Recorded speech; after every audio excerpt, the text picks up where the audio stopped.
What? Lights out, the way we go. Lights out and away we go, Pat. We are back today with a really fun interview that we're both very excited for. One that we wish would have happened sooner, but unfortunately I lost my voice and that was not possible. Are you excited, Pat? I am very excited. We have been sort of rubbing our hands together for this interview. Well, and I'm going to start it off by reading something. And I wonder if then it will inspire people on what this interview is about. And I wonder if people can guess. Yeah. Smoke and Mirrors, The Billionaire Boys Club, Off the Grid, Champagne Problems, Our Deadly Passion, Our Terrible Joy, Track Runner, Fantastic Fans, Stick to Sports, The Race for Change, and Checkered Flag. Is that an album? It honestly sounds like an album. It sounds like a good one that I would want to hear about. Sounds like a good album. Yeah. Luke Smith, welcome. This is, and I'm going to hold this up for, we are recording, On the Grid by Luke Smith, F1 journalist. How you going, Luke? I'm doing very well, thank you guys. Yeah, thank you so much for that lovely intro. I like the idea of it being framed as an album as well. Like, I'm a big music fan, so that's quite a cool way to think about it. So for anyone wondering what I just read out, they are actually the chapters of Luke's book, which was just released this year. It was the first thing that I read when I opened it, obviously, because it's the contents page, besides also reading that you dedicated the book to your mum.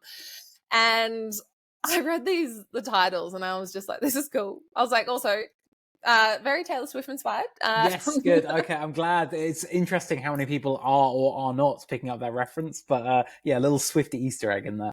Yeah, Easter eggs everywhere. I mean, I love a good Easter egg, but that was probably my favorite little part of it. And there's definitely a big crossover with pop culture and sports. So I think you're going to relate to a lot of people with that one as well. Yeah, you've done a really good job.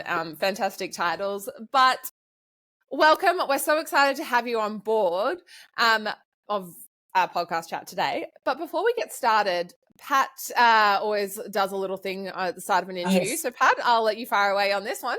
I like to start things up as what we call a warm-up lap. Pat's warm-up lap. So people take this as they like, and I don't want to throw this at you, but Luke, I want to know, do you have your most embarrassing story? And if you don't have one, or if you don't want to say it, like Kate Reid, when we spoke to her, she was like, I have one, but that's going to the grave with me. She told us this like really cool, beautiful story of how there were some people she met in Paris and basically they were talking about Lune croissants and she was sitting there. She pretended it wasn't her. So do you have your most embarrassing story or like a cool, fun story that? Wow, I've many of both, to be honest. But I'll share one that is also shared in the book. But when I went to the Monaco Grand Prix, obviously there's a lot of yachts, and teams will sometimes do events where you're invited onto these yachts. And when I was a kid growing up, obviously you watch the Monaco Grand Prix and you're like, wow, these amazing yachts in the harbour. It's so glamorous and so exciting. And I was invited to an event and it was all very nice. I was like, okay, cool. I got to the yacht to get on there and they said, oh, sir, can we have your shoes? And I didn't realize that when you're going aboard a yacht, it's just the common practice. You take off your shoes and you're wearing your socks. And when I took off my shoes, I didn't realize that the socks I was wearing were a pair of Kermit the Frog socks that my mum had given to me as a Christmas present. So at my first F1 event on a yacht, I was wearing just the face of Kermit the Frog on both of my feet, which was very embarrassing, but I owned it. It is now in black and white for everyone to read about as well. So more than happy to share that here. All for it. And I reckon you should bring it back. Yeah. Just make that thing. I also think that's a good way for people to remember you. Like, you know, the guy with the Kermit the Frog socks. Oh, like, the it's Kermit a real, guy, do you know, and I would much rather Kermit the Frog socks than, like, socks with holes in them. Exactly, yeah. Like, that could have been really bad. But it was a conversation starter, at least. Like, people being like, why? And I'd be like, oh, well, you know. So it's I learned the hard way, though, that, yes, when going on yachts, make sure you know what socks you Maybe that's actually a great conversation starter, though, for anyone going to Monaco this year heading on a yacht. Think about the type of sock you're going to wear, and maybe if you've got a brand, put your brand on that sock, or you've got a message. Yes. It's a great conversation starter, especially if you're going by yourself. Socks. A lot of people do go alone. Yes. Yeah, maybe I should make some principal socks. That's great. I love that. What a good story, and I feel like you'll always be remembered as the Kermit the Frog sock man. Love it. All right, well, let's get into it. So You are an F1 journalist, and we have so many questions about your career and your book, but let's start with the fundamentals. How did you become an F1 journalist, and where did it all start? So it really did start with just stumbling across the sport as a kid, as I guess for so many people. Like I remember it was a rainy Sunday evening in the UK, and I was just flicking through TV channels, and I stumbled across the F1 race from Brazil that year, and it was when Fernando Alonso won his first world championship. And I was mad about sports. I loved football, I loved rugby, and I was like, oh wow, F1, like this is pretty cool. And my mum was like, oh, I used to be a big F1 fan when I was younger. And it kind of helped reignite her love for the sport as well. And it became something that we would share, and we would watch pretty much every single race together. We would go to local racetracks to watch local motorsports as well. And I think that's kind of where that love for F1 really started for me. And then when I was younger, like I was very passionate about writing, and I was good at English and things like that. And then I remember a family friend mentioning that he'd always wanted to be a sports journalist, but never realized it. And the idea of being like paid to just sit and watch sports and write about it like blew my mind. So I was like, oh, cool. Okay. I'd love to be able to do that. And then as I kind of like got more interested in F1, I thought, well, why don't I just like put the two together basically? And as a lot of people do, I set up a blog website and kind of just like threw myself into writing as many articles as I could. A lot of people nowadays will do content creation, but I was like, I want to go down the written route. And from there, it kind of just snowballed. Like I got picked up after a year by NBC Sports in the US, and that was kind of my main break into racing. I was doing it alongside my university degree at the time, so I'd like go from a lecture with my suitcase just straight to the airport basically to go to a race, which was crazy.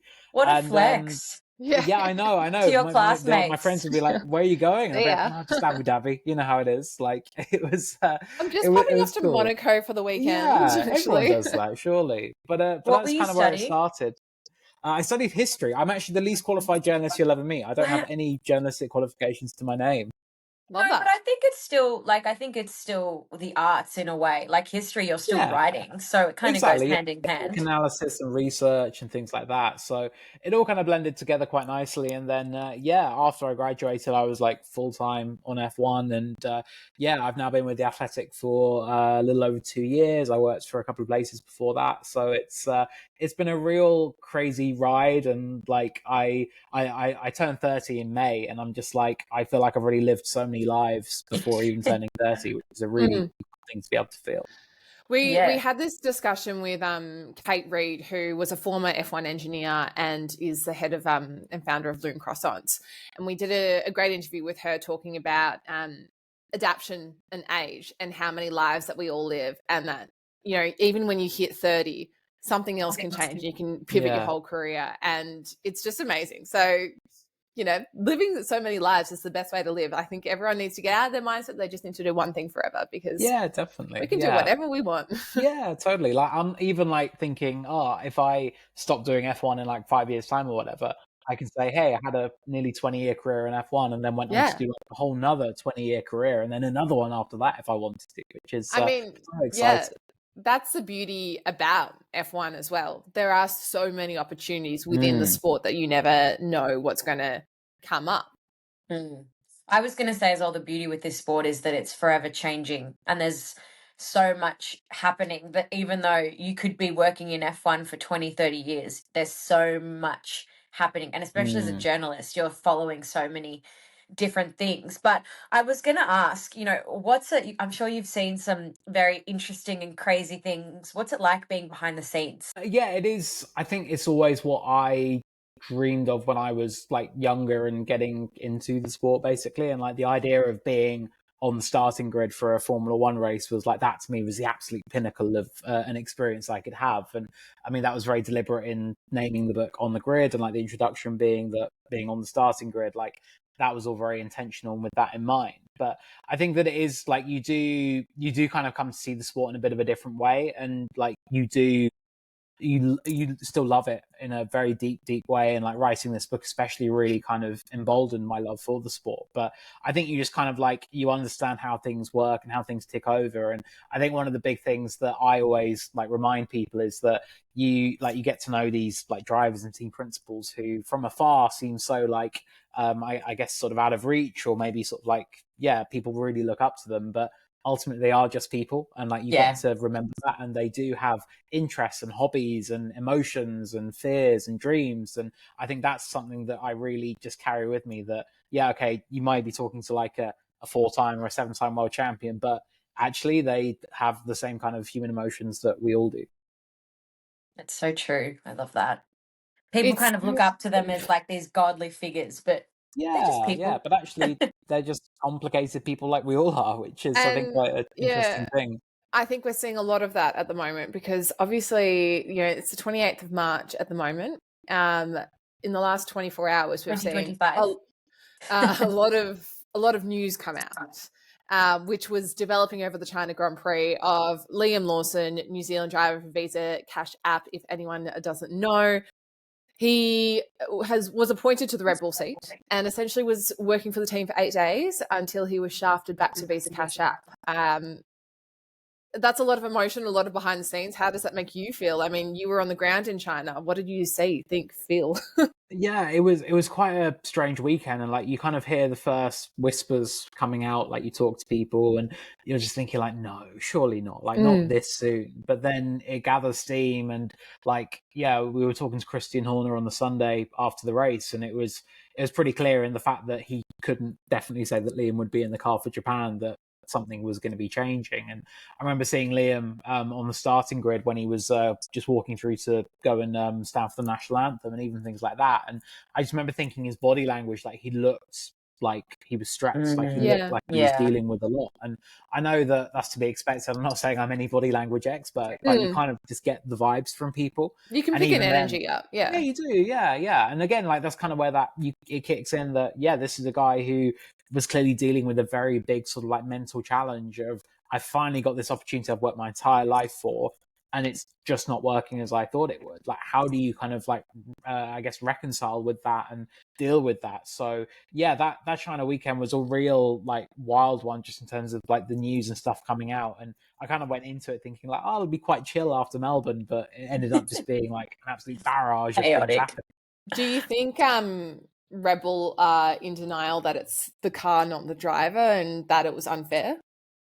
I think there's an understanding that it's kind of a bit of both, but I think that the fact this does keep happening in that seat and with that car, it kind of points to the fact that you can't keep thinking that it's on the driver. Like ultimately, if they had another Max Verstappen, if they could clone Max Verstappen and put him in that car, problem solved. Like they got two drivers who can deal with it, and you're not talking about the car being a problem. But the fact that it's now been Gasly, Albon, Perez, Lawson, and now Yuki, how do you sort of break that cycle? Like, how do you get to your fifth driver and be like, oh, we're still not sure, like we still think it's the driver that's not up to it instead of the car? And I think that they've kind of got to understand that just all of the signs are pointing towards this is a car that really only Max Verstappen can drive. And as much as that has propelled them to so much success, the worry is that reliance on Max, like at what point does that become too much, really? And I think that's kind of what they got to work out. Unless they keep chewing through these drivers.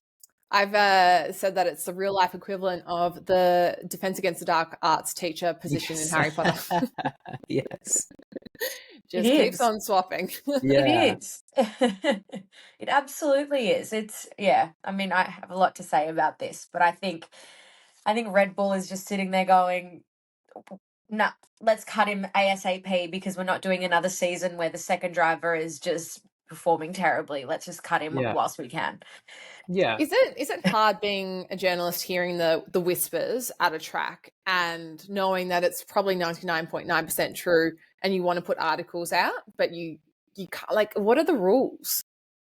Well, I guess it just comes down to like your sort of like journalistic ethics and integrity, and it's stuff like you've got to be very careful with your sourcing, and basically like because even if someone says one thing is true, they might have only one view of a matter, and then you talk to someone else, and it's like, oh no, that's not true at all. And like you have times when you'll get like some information and you're like, wow, okay, and then you kind of like find out a little bit more, and you realize that's not the case at all, or it does kind of build up a bigger, clearer picture. So I think that as long as you're sort of like absolutely 100% certain that something is true, then obviously, yeah, respecting various relationships and things like that, then absolutely you're okay to be able to run with that. But it is kind of, I've always kind of likened it to like detective work. It's like, how do you piece together all of the little bits of this puzzle and work out the facts from the fiction? Because in F1, like there's so much chatter that goes around and there's so much noise. And like, I mean, I think to previous years where every year there would be the Lewis Hamilton to Ferrari, here we go again, and it's not going to happen. And then the one time it does actually happen, it's like, wow, okay, let's like rally on this and jump on this. It's yeah, so it's an interesting game, and like I love that part of the job as well, like trying to work out the sort of like what is the true picture here, and where are things really at. It's funny that you mentioned journalism, ethics and morals and all of that. And that's something that you have to, I mean, you say you haven't even studied journalism, you're least qualified, but it comes with the job and there is an ethical code you have to follow, especially in the workplace in 2025. It's wild if you don't follow those things. But at the same time, and I'm not sure if you can comment on this, I do think it's wild that Red Bull, such a large and famous organization, can keep on someone like a Helmut Marko and a Christian Horner after all the allegations that they've had. Is it an ethical conundrum for you guys being journalists trying to report on those when they're not following ethical codes as well?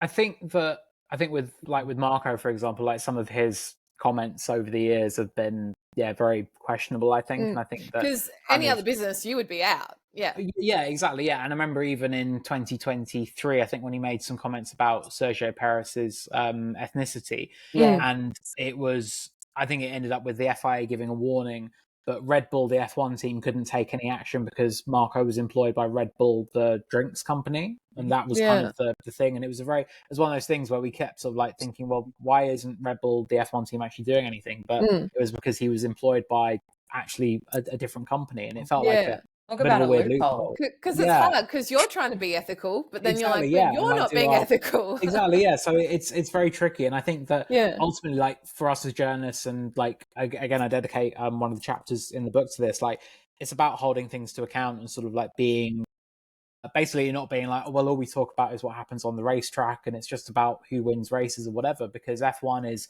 so much bigger than that. And we do live in the real world where ultimately, there are things you can or can't say. And I mean, even with Marco's comments about Isaac Hadjar in Australia, like I found it quite, it was odd. I thought that Hadjar afterwards would be like, well, I found it embarrassing too. And it's a bit like, I would have expected a better duty of care from Marko if he's meant to be looking after these Red Bull young drivers to actually say, oh no, we're going to support you and help you. So I don't know. Yeah, it's a tricky one, but I think for us as journalists, like there's sort of various sort of like legal things and things like that, whereas like there's only so much you can do or say, but it's important to hold things to account as much as possible, just because that I think is just it's a very important part of the job. Definitely.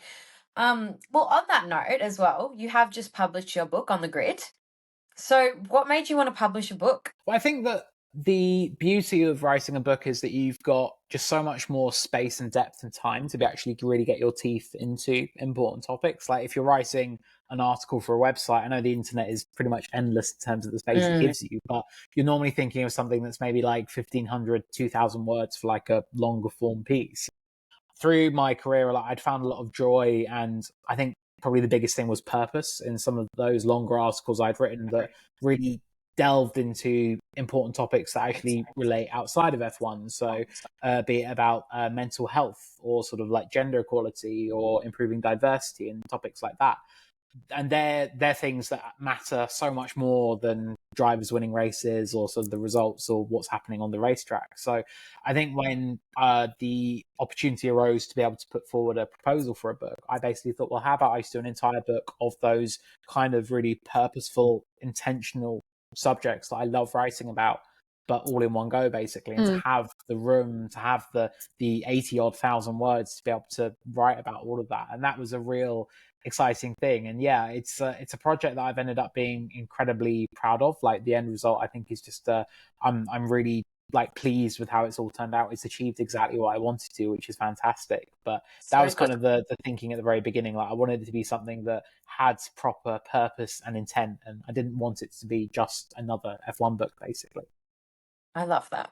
And do you have a favorite chapter or story from the book? Yeah, Ooh. how do you even pick a story to Yeah. write about? There's It's so like my many. favorite child. Like they're all Yeah. I love them all individually. But no, I think you've already mentioned her, but I think talking to Kate Reed from Loon, I think that was a story that really for me summed up what I wanted the book to be about, and kind of the idea that you can take the F1 way of thinking and apply it to something completely different, like a croissant, and turn it into the I love world's how you best say croissant. croissant. Like Wow. it's just like it's just Croissant. such it's a cool thing. Like I love that it has been I love her story so much. Like her energy is just fantastic, and to be She's able the to kind of like best. talk to her, like I just found that so inspiring. And she was so generous with her time. And I remember like we had like I think allocated an hour, and we quickly overran that, and I was like, I'm really sorry. And she was like, no, I've got all the time for you, and was just so generous, so humble. And I think to be able to tell her story in this book, I think that was that felt really special, and I think that summed up what I wanted the book to be. So yes, and then obviously for obvious reasons, Loon is always one of my first stops when I get to Melbourne, because it is just Good. the best. Yeah, it Well, is you know, good. it's a guaranteed good meal. But Or, yeah, exactly. snack or whatever you want to call Yeah. it. And they had it in the F1 fan zone in the at Albert Yes. Park as well. So I went, and it was like the best day ever. I went trackside for FP1. Like I was watching all of the cars doing their thing, and then I think when we had the red flag for Behrman, I was like, right, I'm going to go back to the media center, and I deliberately went back through the fan zone so I could stop at Loon and get a croissant to take back to the media center. I was Good so call. happy. Yeah. I always say I'm a bit of a croissant snob, and it makes me irrationally angry if I eat a croissant and it's not good. So I'm like, at Yeah, least at Loon, it's going to be good. yeah, high standards. That's what we like. Very high, yes, very high standards. That's for sure. When we interviewed Kate a few weeks back, it was the best because she rocked up with like a whole box of Loon croissants, Nice. and It before was we Elle's even birthday. before we even started, Pat and I had both finished 2 croissants each, and Kate just sat there looking at us, being like, "What?" Yeah. I'd like custard all over me. I was like, Yeah. great. Oh, what a Great. life. We were absolute hot messes, but it was great. It's a good one. How do you think, actually, just on that, obviously I wanted to ask you about what your favorite track is, and I do love that you run the tracks as well, and it actually inspired me to start running the Albert Park track, and I was trying to do that as everything was being built and the infrastructure was coming up as well. It's also very lucky that we're able to do that. Yeah, and I live so amazing. close to it, and then I was always trying to beat my time and Yeah. put it on Strava with like the little 3D map that goes, and then I would speed it up with like the F1 noise. Yeah. It's like, look at me, look how fast I am. But no, I'm doing like 7-minute kilometers. What is your favorite track? I mean, Melbourne's pretty lucky that we have that fan zone and all the food options. We haven't been to a lot of international races, so what do you think? Or like top 3. Yeah. Top 3, yeah, it would have to be a top 3. I think there's a kind of a rule of thumb that anything beginning with an M in F1 tends to be pretty good.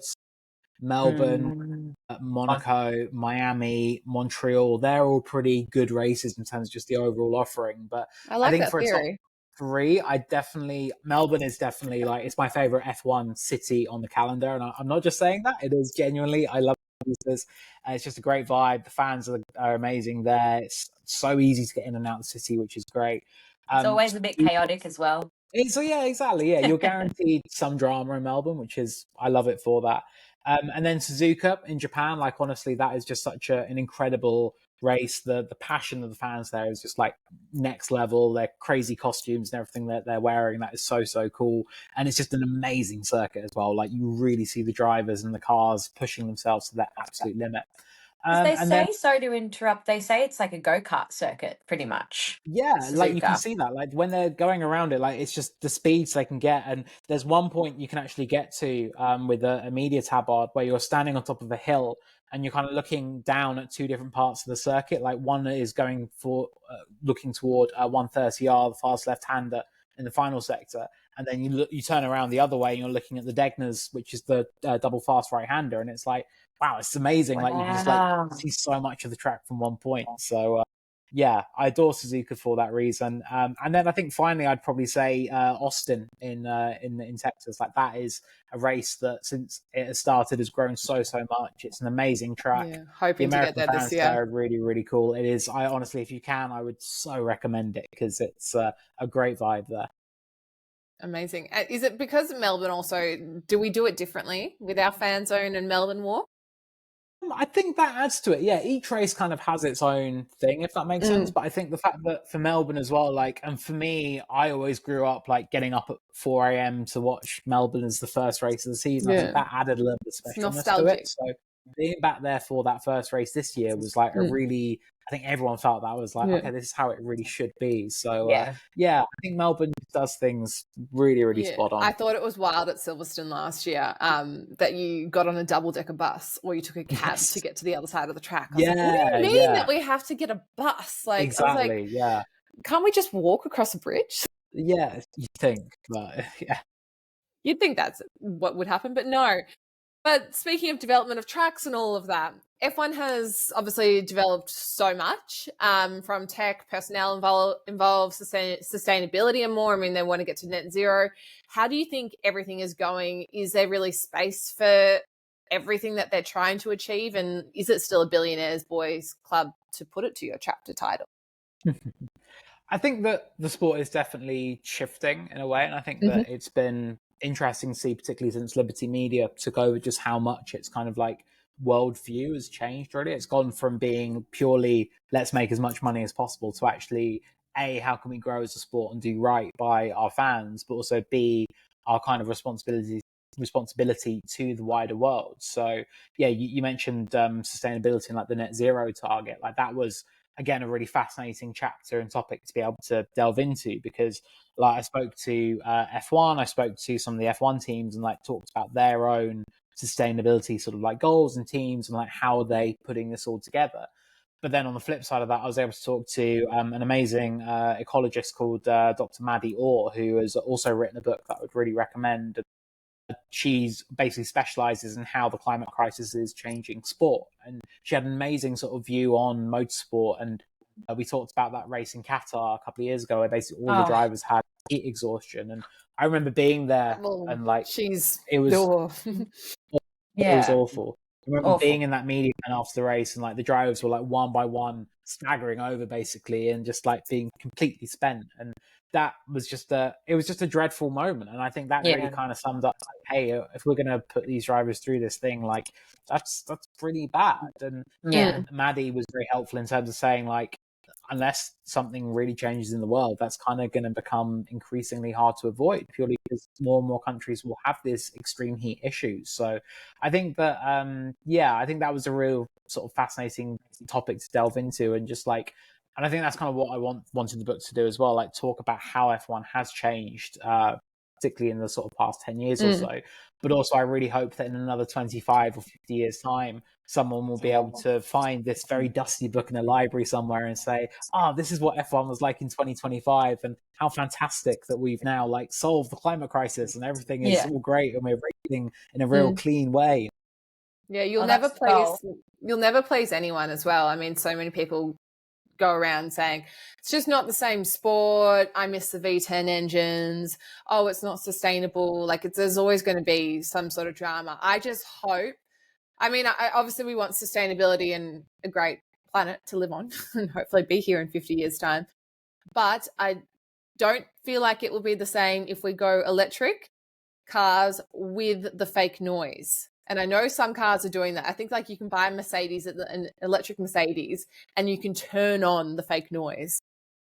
Jeez. So you get the noise of an engine. I don't want to go down that route. And I think that kind of was like, I think F1, it always wants to retain its kind of roots in some way. And like, I know there's a lot of noise, if you'll pardon the pun, about going back to V10s at the moment. And I think it's an interesting debate, definitely. But I think that ultimately we do need to balance that kind of sustainability goal for the future with also what are the roots of our sport and what makes our sport so special. And part of it is that it is that noise. It doesn't have to be an ear bleeding V12 or V10, but just something that really does stir that emotion within you. I mean, do you Definitely. think the Billionaires Boys Club wants the sustainability, or they just want the noise?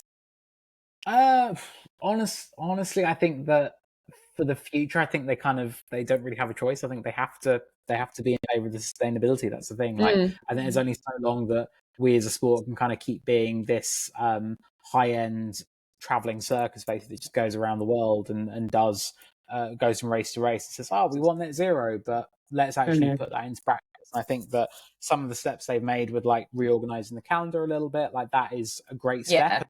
Yeah. Really, really good for the future. But it is going to take much, much more than that. And it is going to take, I think, everyone as a industry, but also as a wider society, like beyond F1, to really sort of embrace the need for change and recognize, yeah, we're going to have to make these things work. Because, yeah, even if you are part of the Billionaire Boys Club, if there's no planet to live on with all your money, what's the point? Well, exactly. Yeah, there's going to be no way to even watch the sport, so we won't be here. But I want to know, Luke, what's been one of the hardest moments for you as an F1 journalist? I think that probably dealing with having to report on sort of like fatal accidents and deaths, I think that has been probably a thing that not really anything can prepare you for. And I think that was why within the book as well, I was really eager to sort of write about that topic. And I remember when I, so my mum was a nurse for 35 years or so. And she basically had a quite medical outlook on a lot of things. So when we went to a racetrack, she would always talk to me about the kind of danger of racing and the fact that these drivers are putting their lives on the line when they're going out there and how much safety has evolved over the years.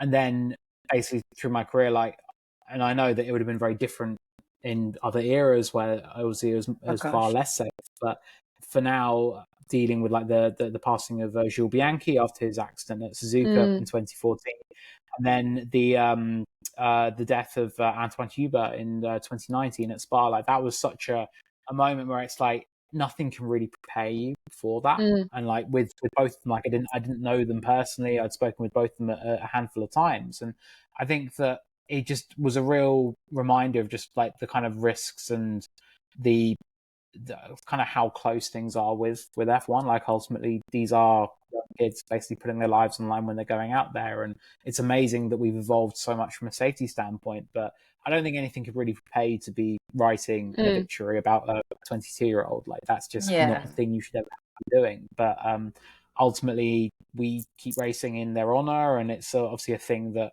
so many sort of have in their minds and carry with them, which is really important. But yeah, I think that was a very sort of hard moment in terms of like having to be able to deal with those sort of stories and say, yeah, how do you not only report on it, but also do this young man's life justice, because it's so important that we do honor them and recognize them in the correct way.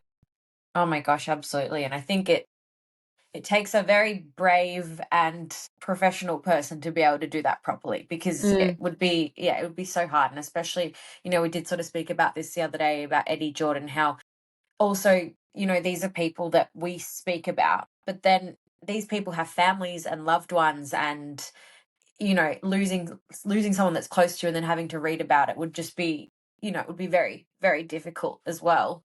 And, on that with safety, I always think about that crash with Joe Guan Yu and how can't remember where that was, but he basically like ended up in between the fence and the barrier. That was Silverstone, I think, a few years back now. Yeah. And you just think like we're so lucky how far we've come in terms of safety, or even when, Hamilton and Verstappen were on top of each other, and, like. And with that Hamilton Verstappen incident as well, Mercedes have got, they've actually got the halo saved from that crash that day. And I've managed to go and see it. And it is just, it's crazy. Like, and all the paint is scraped off the top. And you think that literally a whole F1 car basically landed on top of this thing, and without it would have landed on Lewis Hamilton. And like, you look at that and it's just crazy how that invention, which at the time so many F1 drivers were like, oh, I don't want to use that. I remember that. The backlash was crazy, wasn't it? That's when I was working at the Australian Grand Prix Corporation.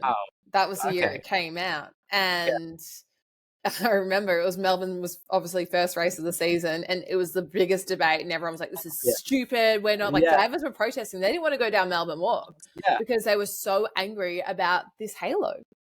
Honestly. And now it's like a thing that the moment it saved the first life, they were all like, no, this is the right thing. Like we were wrong. Yeah, that was a real, like, I think good moment for F1's kind of dropped this sort of like macho approach of like, oh, we don't need no halo, and actually, no, this thing does save lives and has saved lives and will hopefully continue to do so. Yeah, definitely.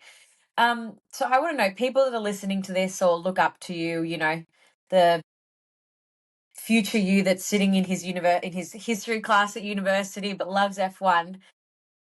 How do people become a journalist, an F1 journalist?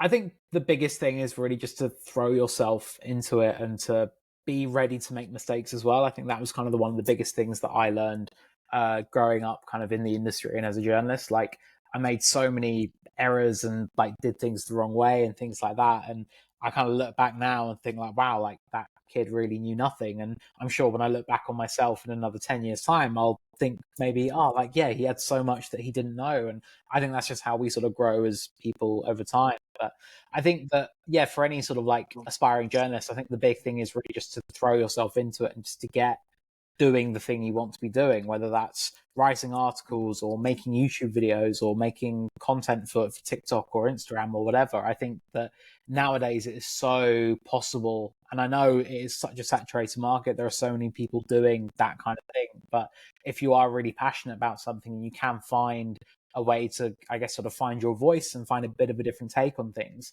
that can really make you stand out. And I think that the beauty is that you're not now reliant on like a magazine saying like, oh, we've got a work experience week that you could come and do one time. It is purely, no, if you want to go and write, you can do that. You can set up a blog or a website. You can open a TikTok account. And I think that is, I think the biggest thing is just don't be scared to try, because if you don't try, you'll never know. You'll never definitely succeed. So I think that, it's a scary world and it is very daunting. I know that, but honestly, I think just throw yourself into it and be passionate and be kind as well. Like, one of the best bits of advice I ever got given was just be kind to people, and I've kind of kept that with me. And I think it goes such a long way to setting you apart, because people have this idea of F1 being so cutthroat and ruthless, and actually, if you're a good person, you'll get good coming back towards you.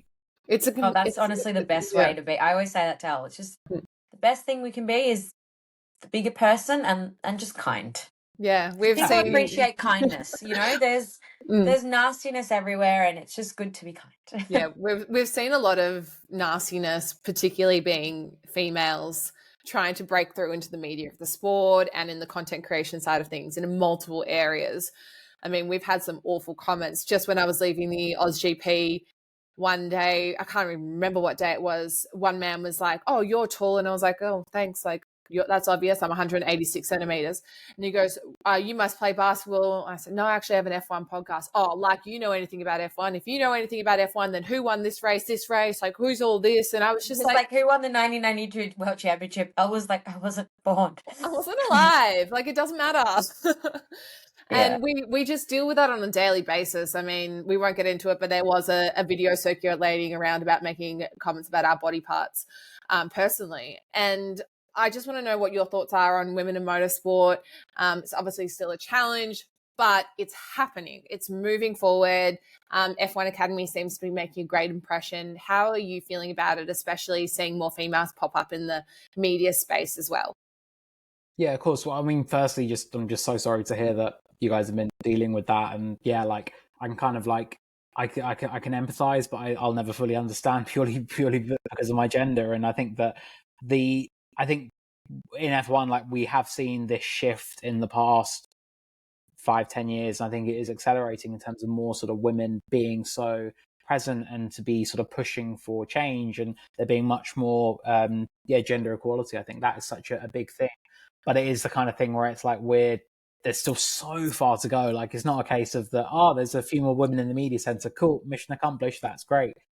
There is a long way to go. And I think that what F1 Academy has been doing with Susie Wolf I think has just been such a terrific driver for change. And I think that what is really wonderful in Susie's sort of outlook as well is that she's not saying this will only be a success if there is a woman racing in Formula One in the next 10, 15, 20 years. It is more that in that same time span, will there be people up and down the paddock in F1 who say, I was inspired as a woman to go into an F1 career because of F1 Academy, because I saw drivers, mechanics, engineers, managing directors showing me that I can do this, that there is room for me. And I think that is such a powerful thing, the idea that, yeah, if you can see it, you can be it, that you've got these fantastic young women racers wearing the race suits of Ferrari and Red Bull and Mercedes, and like that's such a great, powerful thing. And I think that we just need more of that basically to keep pushing this change along. And I think that the other thing is that it's never like it's a never ending thing. Like it's a continued process that we all need to be on the same page about. And particularly for such a white male dominated sport, our job as allies is to ensure that we're championing these women who are making change and saying that there is this space, because there absolutely has to be. And ultimately F1 needs to reflect wider society as a whole better. And I think everyone knows that there has been an enormous amount of progress in the last 5-10 years, but that is not mission accomplished. Like that work is never ever done. And I think that we all have to, as a sport, be on the same page for making sure this is a welcoming and inclusive place for everybody, because ultimately that's the only way that as a sport we're going to remain relevant, because we can't be stuck in our ways just because, oh, that's the way it's always been. It's not acceptable. So I think that it's there is a positive change, and that's been amazing to see, but we have to keep pushing that and never let up in making sure that people do feel there is that space for them. So well said. Said. Thank you. Yes. I think as well Kate Reid said something about, she's like, it doesn't, more men or women, like it's not making it better. We work better together. Men and women work better together. It brings a different outlook. Like we have two different outlooks and multiple outlooks, and together is better. There's not one that's stronger than the other. It's just the synergy of the two together is better. Exactly. Yeah. Even just to be able to like different experiences and things like that. Like if I go for beers with my guy friends, for example, at the end of a media day, we'll talk about something completely different than if I went out with a more mixed group, for example. And it's like I think it's interesting just in terms of like being able to understand, like, these are the experiences that like women are going through in F1, like be it as fans or as journalists or in the paddock or whatever. And I think just being able to kind of like ensure that you're not stuck in that echo chamber as well, I think that's really, really powerful. So yeah, I think to your point, like we do work better together. So let's just keep doing that, basically. Keep doing that. Oh, Luke, this has been so, so great. And honestly, I keep wanting to ask you more and more questions, but I'm very conscious of the time. So we're just going to quickly wrap it up with just some little rapid fire questions. No thinking, pretty much. Okay. No thinking. Okay. You got seconds to answer. Jeez, all right. Okay. No pressure. Are you ready? Favorite driver? Oh, currently on the grid. Are you allowed to say a favorite driver? Okay. Oh no, I'm not. I don't have a favorite. I don't. I can't say. No. Okay. You can't say. All right. Lando or Oscar for world champion? Lando. Yep. Pineapple and pizza? Yes. Oh no. You've upset an Italian here. Sorry. Tomato sauce in the fridge? Yes or no? No. It's weird, right? I think it's weird. Yeah. Why do people put cold tomato sauce? Yeah. I think the same thing. What about chocolate in the fridge? Yes or no? No, thank you. Thank you. Yeah. I agree with that. I think it's disgusting when people put it. You ruin the flavor. Who wants to eat it hard and cold? Gross. Yeah. Fave team principal. Gunther. Does he still count? Yeah, I think you can't look past him. Is that for his humor or his strategy? More his humor, I think. Championship team for 2025? McLaren. Nice. Dogs or cats? Oh. Yeah, I think we have to think about our relationship here. Okay. I do love dogs as well, but Cat's just about legit. I've got 2 labs. I feel like the line of work that you're in, it's probably easier to have a cat than a dog. Yeah, I was going to say it's a lot easier to manage that. And favorite team? I'm not allowed to say, I don't think either. Yeah, I think, okay. Yeah, I was going to say, probably can't say that. Fair enough. You probably can't say that. What about, well, yeah, we already asked favorite track. Can you say your least favorite track? My least favorite track. It's really good. Barcelona, I think. Really? Like, it's a great city, but the track, I'm just like, it's just, yeah, interesting. It's a bit I boring. haven't heard great things about that track, and that's kind of where the talks are, where they might move it to Madrid instead. And well, I was going to ask also that happen? South Africa and Greece as well, and Chicago have just been trademarked, haven't they? There's all kinds of, like, I think every country in the world has like an F1 trademark. Yeah. But, like, I think we're talking about Thailand as being a possible one. Like, there are talks ongoing there. That would be really cool. Like, I'm watching White Lotus at the moment as well. So, like, the idea of like going to Thailand, I'm like, that looks great. So, it's again, and that part of F1, like with all the travel and everything like that, that's such a cool element of the job that just keeps me so in love with all of it. I know, you must be eating some amazing food around the world.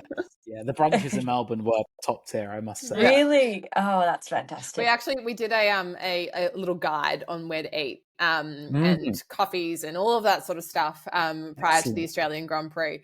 And I didn't know who had seen it. And we know Ted Kravitz, and he came up to us in the paddock one day and he was like, now you posted this Italian place and the team wants to go to Rockpool, but I want to go here. Like, remind me what the name is. He's like, it's like a warehouse. And I was like, it's interesting who picks things up. So yeah. Oh, fantastic. Yeah. Well, Luke, this has been an absolute pleasure. Thank you so much. The book, for anyone, is on the grid. It's out now. You can order it everywhere pretty much, I believe.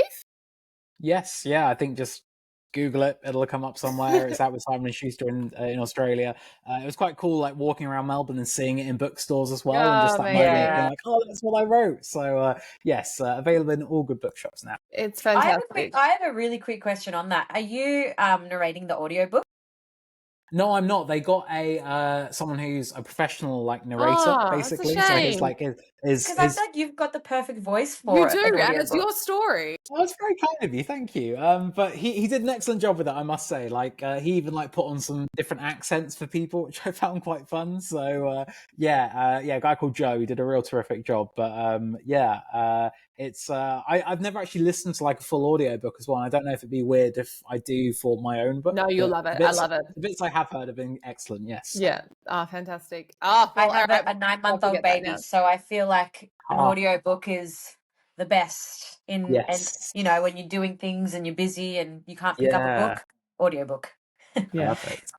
All right, Luke, we'll let you go. We know it's late over in the UK. So again, thank you so much. And hopefully we see you at some other tracks later this year. Absolutely. Yeah. Thank you guys so much. It's been a tremendous fun. Thank you. Bye.